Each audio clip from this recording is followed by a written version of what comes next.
Good afternoon and happy Friday. I am so happy today because Nancy Pappas is with us. She is a senior living advisor and she has been doing this a while. And I am really excited because she's going to help us to know what to do to navigate the crazy waters of senior life. What do we do with our parents? What do we do with our grandparents? So welcome, Nancy. Thank you, Betsy. I'm so happy to be here. Great. So tell me, I see this all the time, and I'm sure you see this. People start seeing their loved ones decline in health, decline cognitively a little bit, and they tend to ignore it. So, do you see that? And what is your advice? Yes, absolutely. Especially coming on the other side of this pandemic. The other side of that was the isolation that loved ones, went through. So yes, they were protected from COVID, but they're also suffering and declining because of that isolation. So I'm definitely seeing more complex family issues and finding that care for a parent. And one of the hardest things and questions I get that you probably do with all of your friends is, how do I get my parents to move? How do I do this? It's, what happens as we age and as people are dealing with illnesses, sometimes dementia related, unfortunately, which affects one's cognitive impairment. Our family members, our parents, our grandparents lose insight. They lose the insight to see that, everything's sort of, crumbling around them.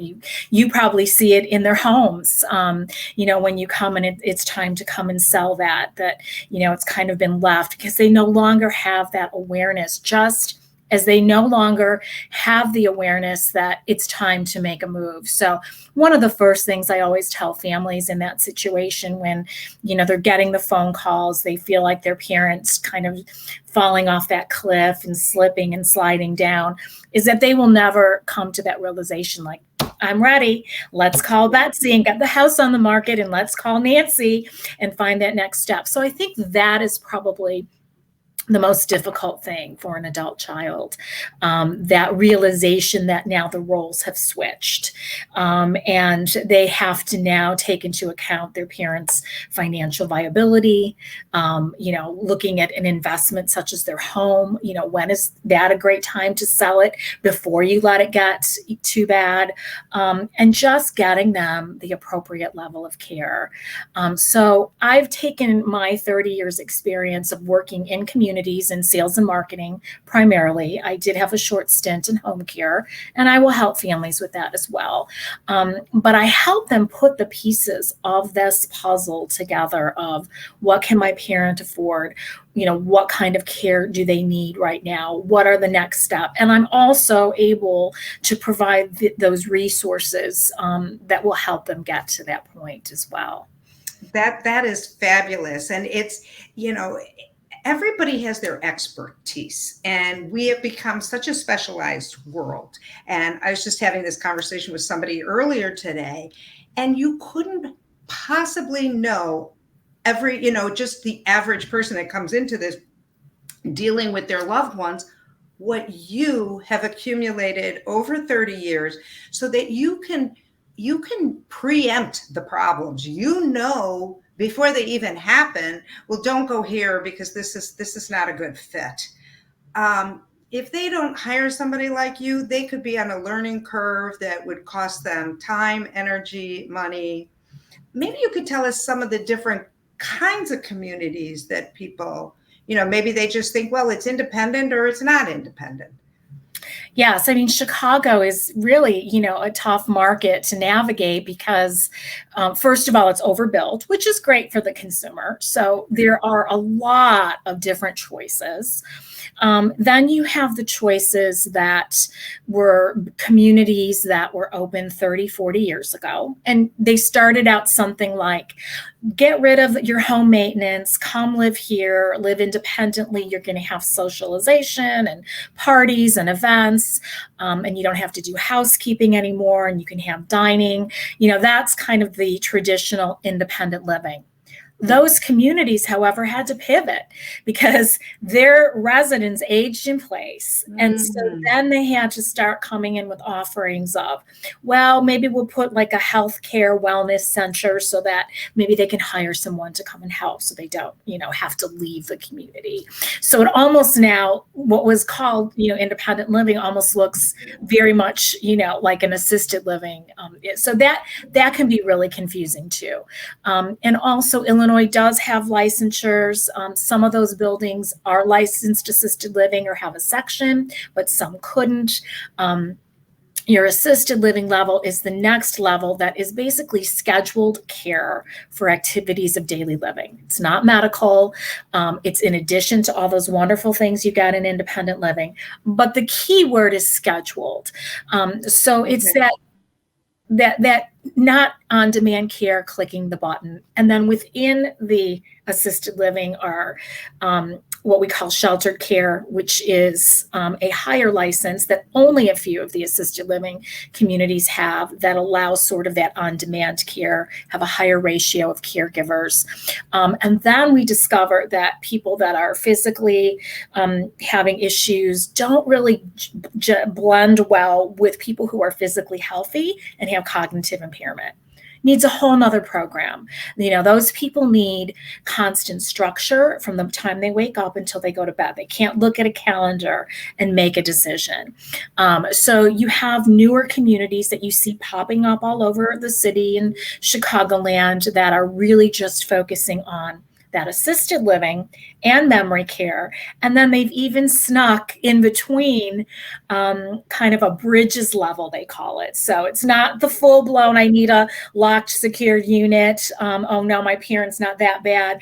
And yet they need a little bit more than assisted living. So you've got these colors that, these grades of different care. And it's just not something that you're going to easily find the answers to by Googling it, because communities are, occupancy driven. They're always going to make, a square hole fit into a round peg, or a round peg fit into a square hole, I should say.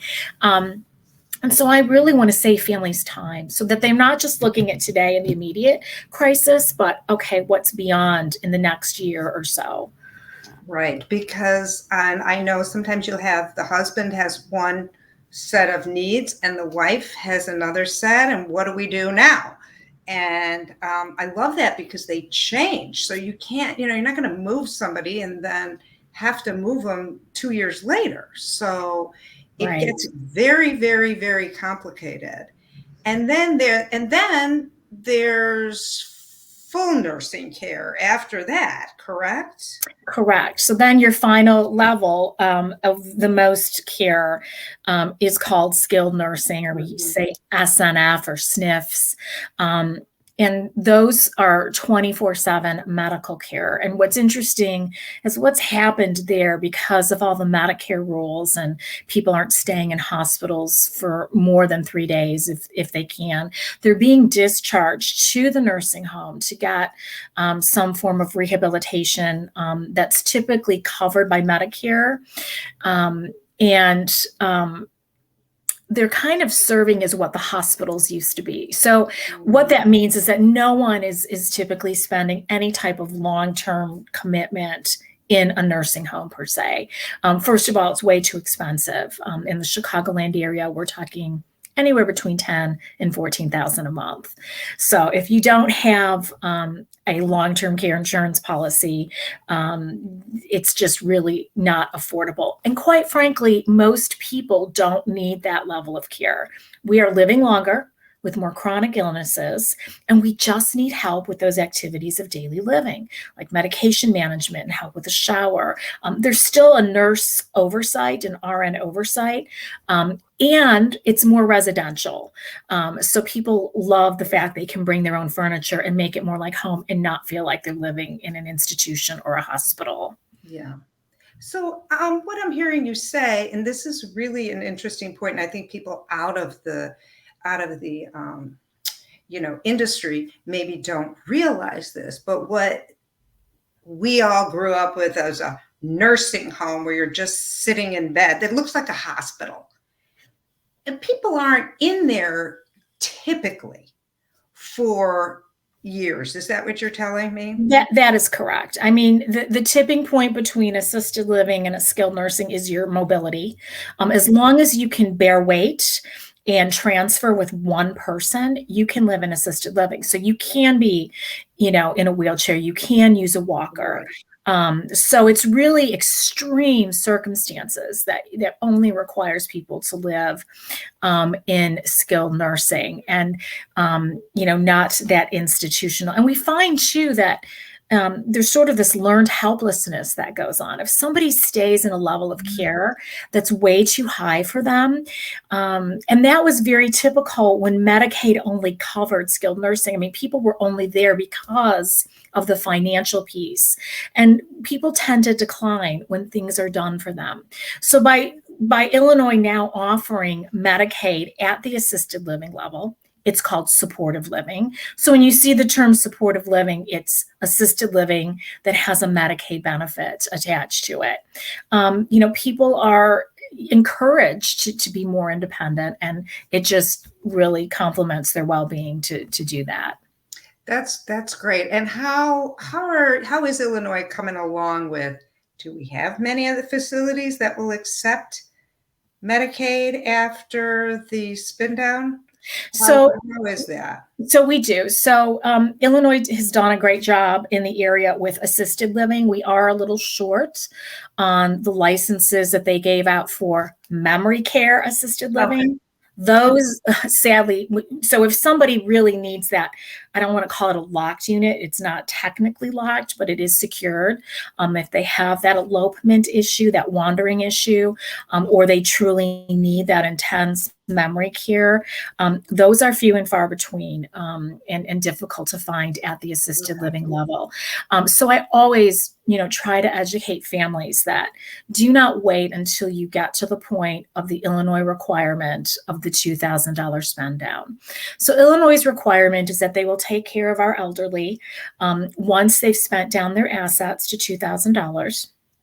They will look back 5 years, so you cannot gift money or transfer money within a 5-year period before utilizing it. But there are great places that do have the stipulation that you must come in at a private pay moment on your journey to spending down, which means that their business model is always going to have a certain percentage of private pay, because quite honestly, they just don't get enough to make it a great community just solely on Medicaid. So I always tell my clients, you will see a big difference between a 100% Medicaid funded facility versus one that does this combination thereof.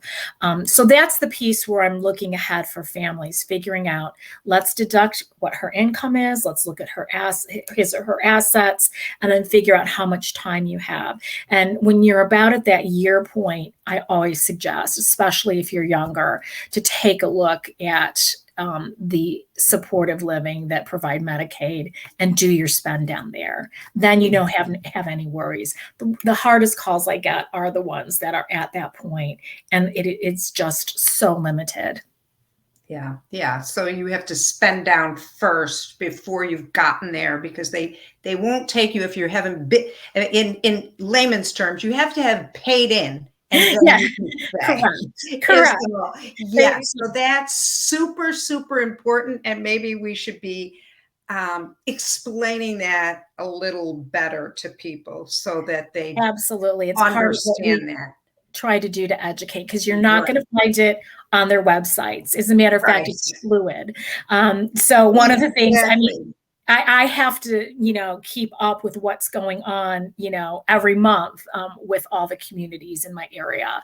And it depends on occupancy. So sometimes if occupancy is high, they're going to say, yeah, we want a year's spend down. When occupancy is low, I get phone calls. Do you have anybody? Well, so, it really all depends. But I always counsel people to kind of think about that decision at about a year before running out of money.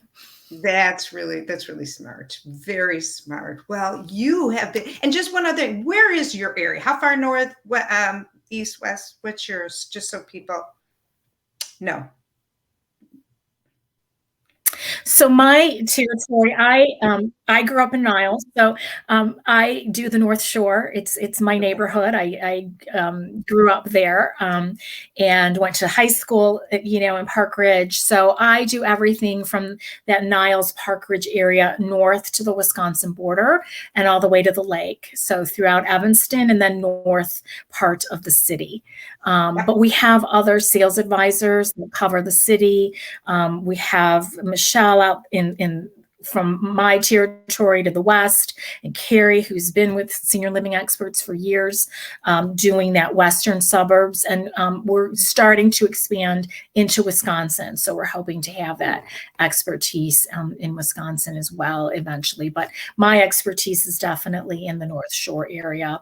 But I can help families all over the city, because I have worked in various different areas, even though this is my focus.